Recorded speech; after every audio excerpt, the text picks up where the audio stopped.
Could you tell me now how your research in Kyoto was going?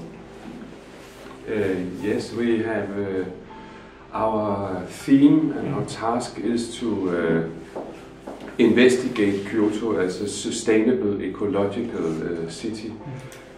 I think in Japanese culture as such, and in Kyoto in particular, feeling of being connected to nature, which is quite outstanding, and there's also this feeling that a poetic sensing of the world is actually very important, and I think these things can be explored everywhere you go in and around the city, and I think all these things has now been more or less incorporated into our project, and I think we have developed an approach to sustainability and to ecological life that is a bit different from a purely scientific approach.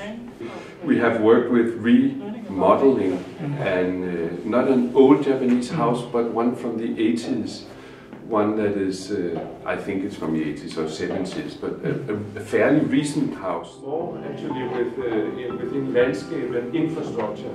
One urban floor from one facade to the other without, it becomes a rigid construction without any further. But today I will talk completely differently about which figure now is Booba and which one is Kiki.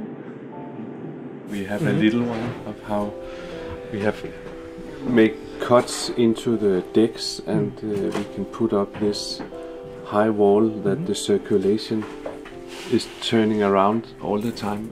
Into ecologically sound dwellings. It's 3 o'clock. The grandmother lives in a typical Japanese townhouse on Mashiya. So we took this idea of a weaved panel and we began to apply it to our facade, which was... But there's an extra gap at specifically this place, and it would be strange not to use it now. On this screen, it's very... Is this... She can present as a small shot. You said almost.